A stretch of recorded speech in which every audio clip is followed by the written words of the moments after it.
Bonjour et bienvenue pour ce nouveau numéro de RC One. Je me trouve aujourd'hui en Ardèche, à Annonay, devant la maison natale des frères Montgolfier, les inventeurs des aérostats. Pourquoi ? Parce que nous allons vous présenter aujourd'hui une discipline méconnue mais poétique, la montgolfière radiocommandée avec le club local, le MRCAD. Mais voici tout de suite la suite du sommaire.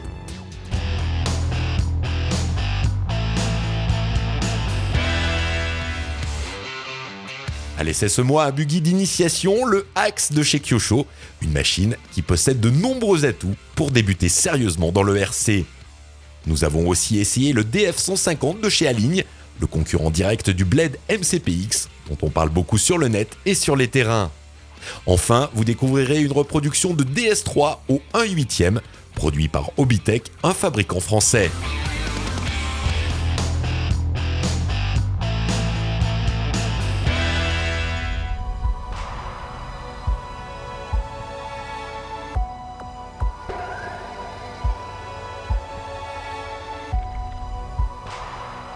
Si dans RC One, nous présentons souvent des modèles dédiés aux modélistes avertis, nous avons eu envie ce mois d'essayer ce joli petit modèle d'initiation.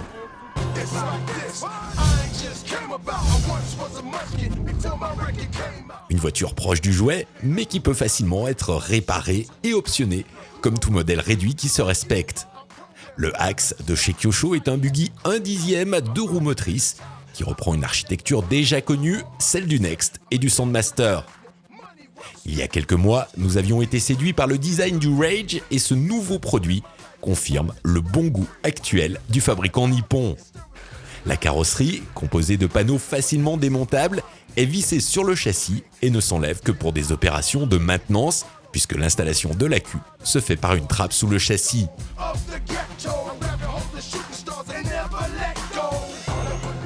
En sortie de boîte, l'Axe est équipé d'amortisseurs à friction en plastique, mais la voiture est livrée avec un kit pour les transformer en amortisseurs hydrauliques.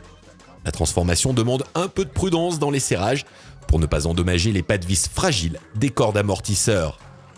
Les amortisseurs hydrauliques améliorent le comportement de la voiture même si elle continue à sautiller sur les sauts. Comme c'est souvent le cas sur les véhicules d'initiation, le moteur est un modèle économique de type Mabuchi 540 que nous avons trouvé bien adapté à ce modèle et suffisamment poussif. Côté transmission, l'Axe est doté d'un différentiel à pignon et l'accès à la couronne pour modifier le rapport est très facile. Enfin, nous avons beaucoup aimé les pneus, les jantes de type bedlock et la roue de secours qui contribuent à la réussite esthétique du modèle.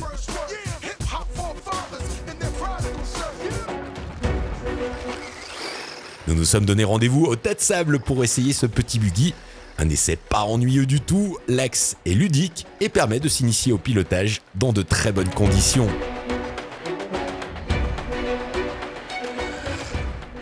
Comme il est possible de limiter la puissance du moteur via un potentiomètre sur la radio, on peut facilement confier les commandes à un débutant ou à un enfant.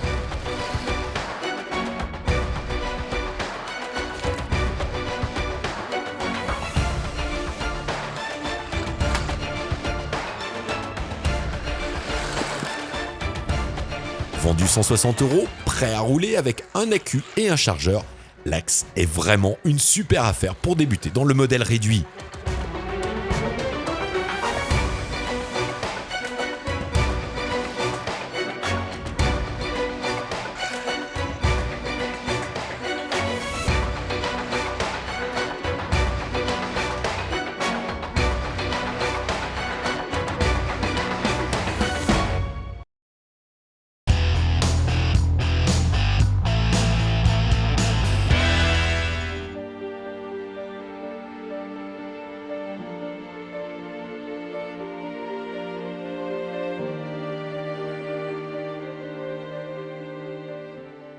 La montgolfière radiocommandée est une discipline méconnue et pourtant, près de 150 télépilotes pratiquent cette discipline en France.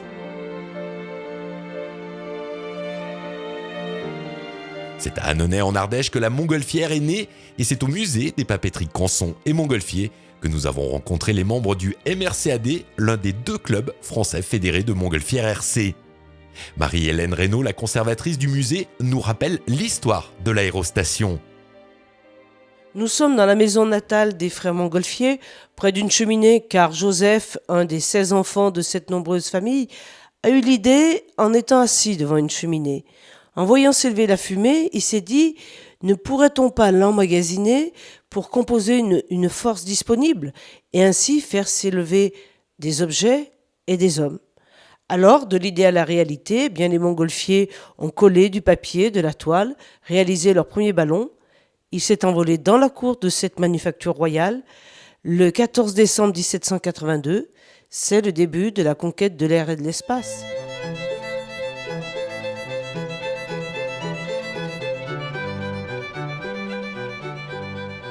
S'il est possible de construire seul sa montgolfière, il est conseillé de pratiquer au sein d'un club pour des raisons de sécurité. La sécurité est une préoccupation permanente pour René Parra, qui préside le club du MRCAD. Alors le MRCAD est né de passionnés de l'aérostation qui ont commencé à construire leur propre montgolfière et qui ont adhéré à la fédération, la FFAM, pour pouvoir aujourd'hui voler correctement en toute sécurité. La montgolfière radiocommandée aujourd'hui est réglementée grâce à la Fédération française d'aérostation qui fait que ça nous garantit d'abord une formation de sécurité, vu la dangerosité de l'emploi de la montgolfière, c'est anodin de dire ça, mais on a du gaz, on a une radiocommande, on a donc des risques d'explosion, de fuite et de flammes.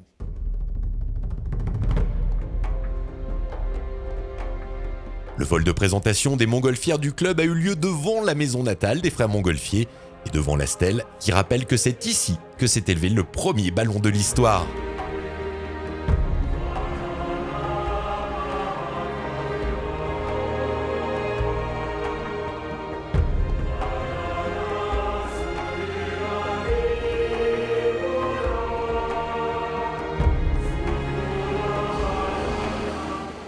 La mise en œuvre des montgolfières est un moment magique, une affaire de spécialistes et de passionnés.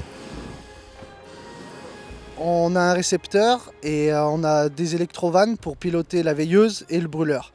Donc ça se limite à ça, plus un petit organe pour le largueur pour pouvoir lâcher un parachutiste. Donc dans un premier temps, on fait un essai du brûleur de la nacelle à vide. Ensuite, on étale la toile. On accroche la toile sur la nacelle, on fait un gonflage avec un ventilo à l'air froid. Une fois que la nacelle est bien en forme, on commence à chauffer le ballon, on coupe le ventilo et la nacelle, l'enveloppe se met de droite.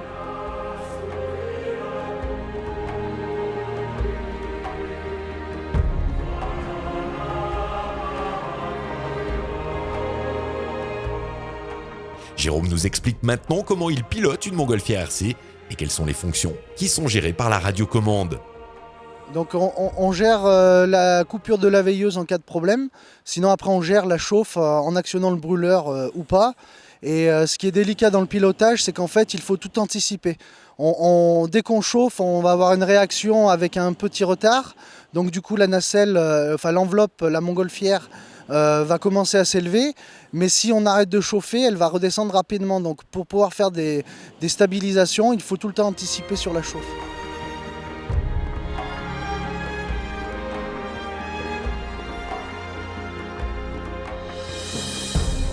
Dans les endroits exigus où on n'a pas trop de place, on utilise toujours une corde de captif pour pouvoir la maintenir et puis éviter qu'elle aille dans des endroits difficiles, puisque au final on télépilote la montée et la descente, mais en aucun cas la direction.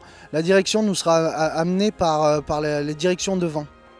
Donc c'est pour ça que quand le terrain est dégagé, qu'on a beaucoup d'espace, là on peut la lâcher et faire des vols en s'aidant des courants pour pouvoir se diriger un petit peu.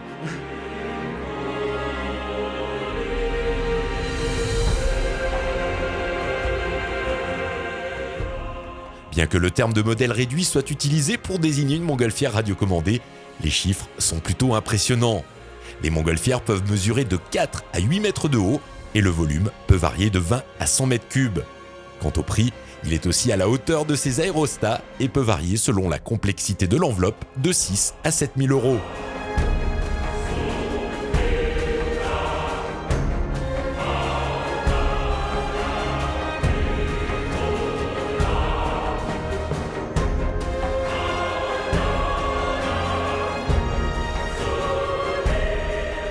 Bernard Entresangles est pilote de montgolfière grandeur, il est aussi modéliste au sein du MRCAD et nous présente les différents organes qui composent une nacelle. On commence par une structure en ferraille ou en tube qui permet d'avoir la base même de la nacelle. Après, on fixe ça sur un bloc de bois, là, dans lequel on a percé plein de petits trous pour pouvoir passer notre rotin, les montants en rotin qui permettent de tresser la structure. Cette structure-là, elle a été tressée à la main, il y a quelque chose comme une trentaine d'heures de travail. Ensuite, on l'habille avec des cuirs, et là on a mis, comme sur les grosses nacelles, on a mis des petits arceaux en fer, en ficelle, qui permettent de la maintenir et de faire plus beau, de faire comme les grosses exactement.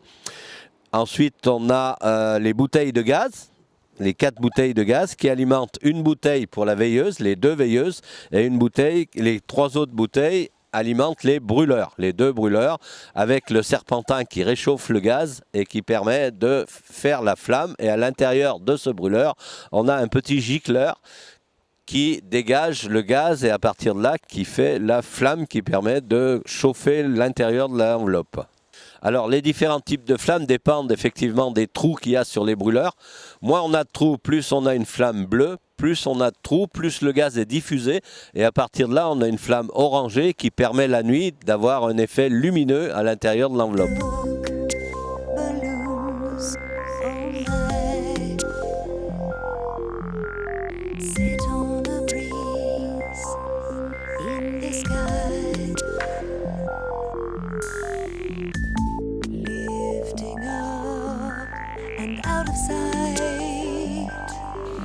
They fly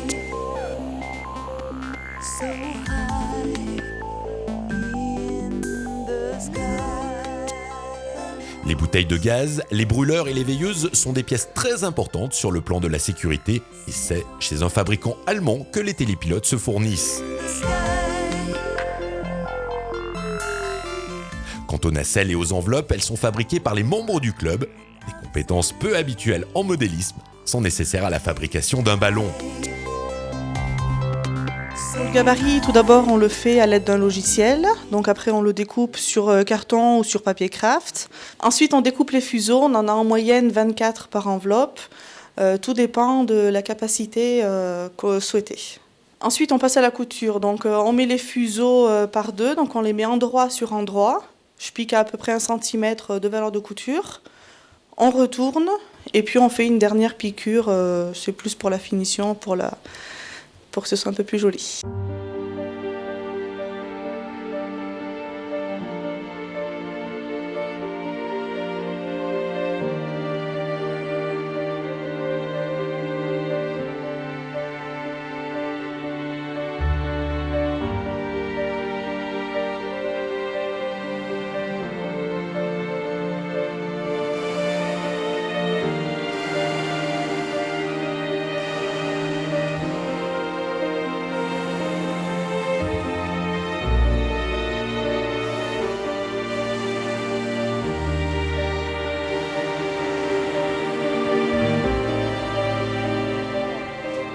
La montgolfière radiocommandée peut être pratiquée en loisir, en démonstration ou en compétition.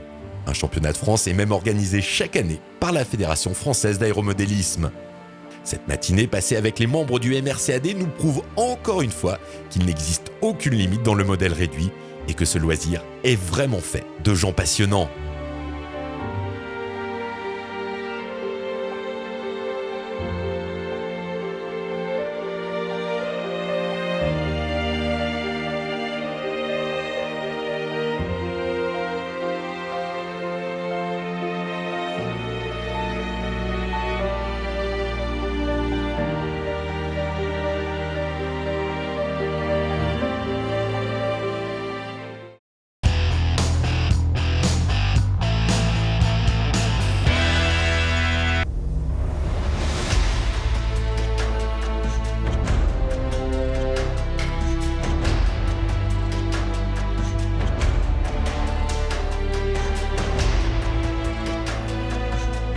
Il y a tout juste 1 an, la marque française Obitech dévoilait la DS3, une nouvelle carrosserie pour ses châssis de rallye game thermiques et électriques.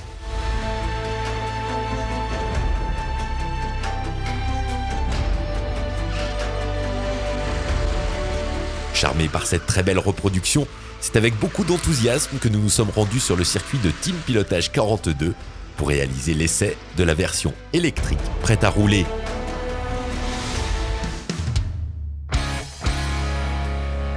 La carrosserie est livrée peinte avec plusieurs planches d'autocollants pour reproduire fidèlement la DS d'Alex Teuil, champion de France de rallycross. Les proportions sont typiques du rallye game et la bouille de ces DS est vraiment craquante. Comme les autres voitures de la marque, la conception et le cahier des charges sont faits en France, à Toulouse. Le résultat est très flatteur, la voiture est cossue et les plastiques sont de très bonne qualité. Le châssis est en alu de 3 mm, il est étroit et la répartition des différents organes assure un équilibre parfait. Ce modèle électrique est équipé d'un moteur brushless Krypton de 2000 kV et d'un contrôleur de 80 A fabriqué par Hobby-Wing.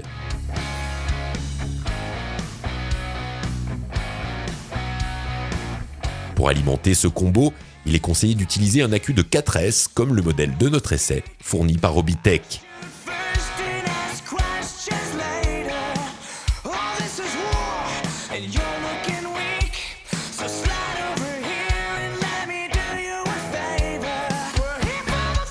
D'origine, le boîtier de l'accu est livré avec une fixation en plastique qu'il est possible de remplacer par des velcro fournis dans la boîte pour utiliser des accus plus épais. La DS PX2 est équipée d'amortisseurs en aluminium qui sont fixés sur des supports rabaissés. Cette suspension est sans reproche et parfaitement adaptée à la piste. Enfin, la voiture est équipée de barres anti-roulis, de biellettes à pas inversées et de roulements à billes. L'ensemble radio badgé Hobbytech est similaire au modèle Perfex de chez Kyosho, un système que nous avons souvent l'habitude de tester et que nous apprécions beaucoup. Le cerveau livré est un 12 kg et le boîtier qui abrite le récepteur est étanche, comme il est aujourd'hui souvent le cas. La DS3 EPX2 est livrée avec de belles jantes WRC et des pneus de rallycross qui assurent une bonne accroche sur la terre, un peu moins sur le bitume de notre essai. Cette monte, qui n'était pas adaptée à notre revêtement, nous a tout de même permis de bien nous amuser et d'enchaîner les glisses.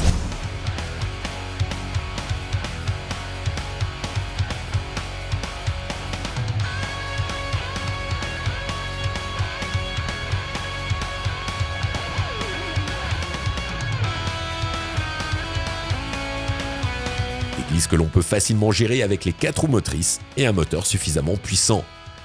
Si vous n'avez jamais essayé une voiture de rallye game, nous ne pouvons que vous inciter à goûter à la discipline. La taille et la puissance de ces machines ont tout pour combler les passionnés de sport auto, comme Gilles, pilote instructeur en grandeur qui s'est essayé pour la première fois au RC. Strictement rien à voir, je me rappelle des voitures radiocommandées de mes enfants quand ils étaient en bas âge et tout, et là d'avoir découvert ce modèle-là, c'est vraiment une puissance qui est même phénoménale pour l'engin, et puis surtout une technologie qui est vraiment sympathique et tout, avec une autonomie de batterie qui est vraiment, vraiment super, et c'est vrai que j'ai été époustouflé et bluffé par le modèle.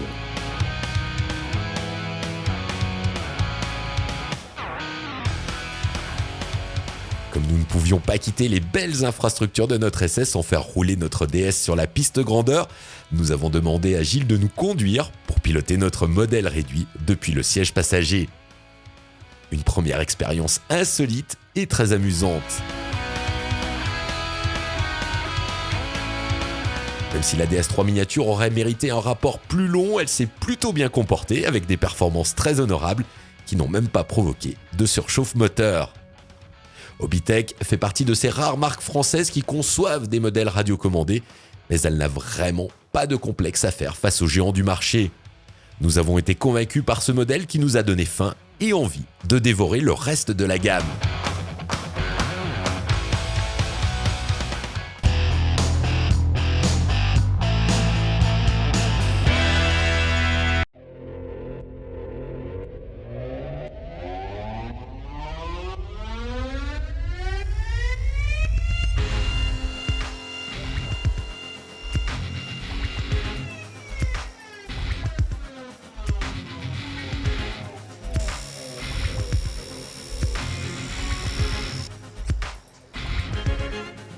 Bien que Aligne soit une référence dans le domaine des hélicos RC, la marque n'a jamais réussi à se démarquer sur le marché des petites machines.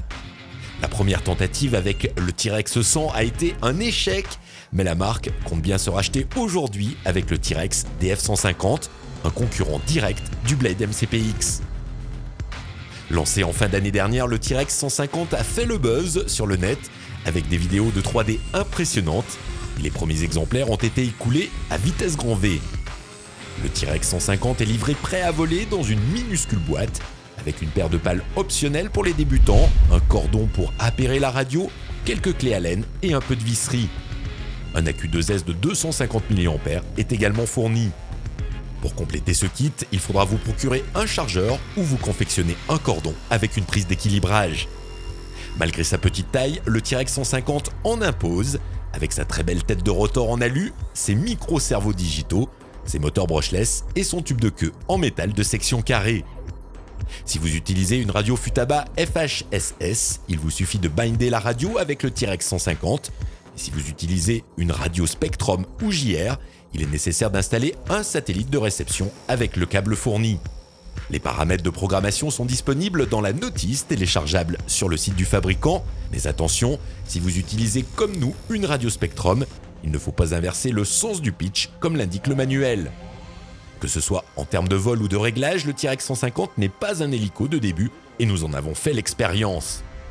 Dès le premier stationnaire, avec les réglages préconisés par Aligne, nous nous sommes rendus compte que le T-Rex 150 n'était pas du tout apte à faire de la 3D et nous avons simplement effectué quelques translations avec un anti-couple peu réactif. Après maintes réflexions et quelques modifications de réglages sur le terrain peu convaincantes, nous avons contacté Alan Szabo himself, le pilote star de la marque. Ce dernier conseille d'augmenter jusqu'à 110% le débattement de l'anticouple, de réduire à 10% l'expo du cyclique et à 0 celle de l'anticouple. La courbe des gaz en idle up peut être plate et fixée à 100%. Enfin, les deux potentiomètres du module sont positionnés à 13 et 11 heures. Après ces réglages, le T-Rex 150 est capable de voltiger comme nous le prouvent ces images fournies par Alan Szabo. Nous n'avons malheureusement pas eu le temps de vérifier ces modifications avant le bouclage de l'émission. Nous regrettons qu'un constructeur de cette trempe ne soit pas en mesure d'indiquer les bons réglages dans son manuel et qu'il ne réponde jamais aux mails de ses clients ou des médias comme le nôtre. Sur un marché aussi réactif, Aligne ne devrait pas s'endormir sur ses lauriers et Blade peut savourer un moment encore le succès de son MCPX.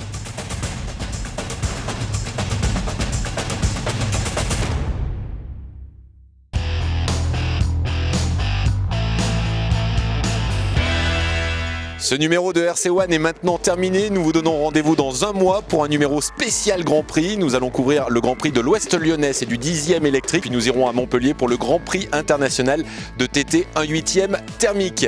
Merci encore au Team Pilotage 42 qui nous a accueillis sur son circuit pour l'essai de la DS Hobbytech. Rendez-vous le mois prochain. À très bientôt. Salut.